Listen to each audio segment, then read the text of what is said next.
Halo semuanya, semangat bagi kalian yang sedang beraktivitas maupun yang sedang beristirahat. Saya Rina, di sini saya mengundang salah satu teman saya yaitu Konita. Hai Konita. Hai juga Rina, apa kabar? Jadi kita mau ngapain nih ceritanya? Jadi aku itu undang kamu mau bahas tentang sejarah lahirnya Islam di Jazirah Arab. Nah kamu tahu nggak, kemarin itu aku sempat baca artikel di internet tentang bagaimana sih perkembangan Islam di Jazirah Arab. Agama Islam pertama kali tumbuh di kota Mekah. Tetapi Islam di kala itu banyak pertentangan yang dilakukan oleh kaum Quraisy.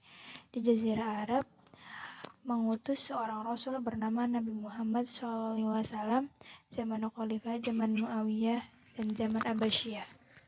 Seperti yang kamu tahu bahwa Islam lahir di Jazirah Arab. Nah, ada beberapa orang yang bilang bahwa masuknya Islam di Indonesia mempunyai teori. Bisa kamu sebutkan? Oh, tentu saja bisa. Salah satunya adalah teori Gujarat, teori Persia, dan teori Mekah. Kan di sini disebutkan bahwa teori Gujarat ini didukung oleh Skriuk Hurgonje. Jelaskan bukti yang dapat mendukung teori Gujarat ini. Bukti yang mendukung teori Gujarat ini salah satunya adalah 1. Batu nisan Sultan Malik al-Saleh dan Sultan Samudra Pasai yang bercorak Gujarat.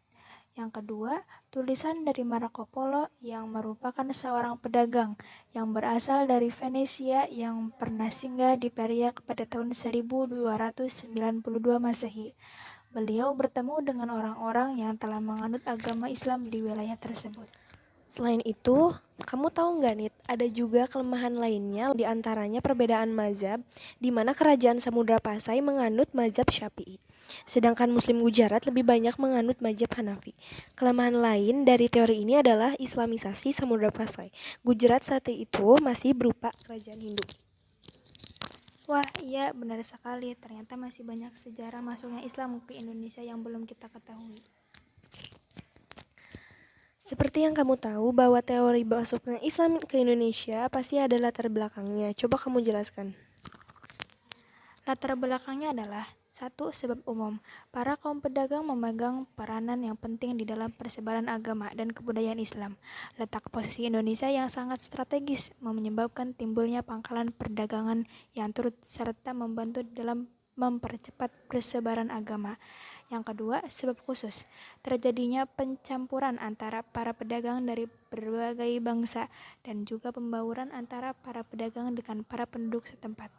Dengan adanya pembauran tersebut, kemudian terjadilah aktivitas saling memperkenalkan dan memberitahu tentang adat istiadatnya, budaya, bahkan agama yang dianut. Tidak hanya kegiatan perdagangan, akan tetapi juga terjadinya asimilasi melalui pernikahan. Nah, aku mau nanya balik nih ke kamu, faktor apa aja sih yang menyebabkan Islam dapat diterima di Indonesia?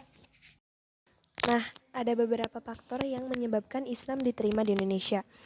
Di antaranya, penyebaran agama Islam disebarkan dengan cara jalan damai. Kedua, di dalam agama Islam tidak ada sistem kasta. Ketiga, di dalam agama Islam upacara ritual cukup sederhana. Syarat seorang jika ingin masuk agama Islam sangat mudah, cukup dengan mengucapkan kalimat syahadat yang dibantu oleh tokoh agama. Kelima, penyebaran agama Islam menyesuaikan berdasarkan kondisi sosial budaya yang sudah ada di masyarakat. Keenam, mundurnya kerajaan besar yakni seperti Sriwijaya dan Majapahit. Oke, jadi segitu aja ya guys podcast kali ini tentang sejarah lahirnya Islam di Jazirah Arab dan masuknya Islam ke Indonesia.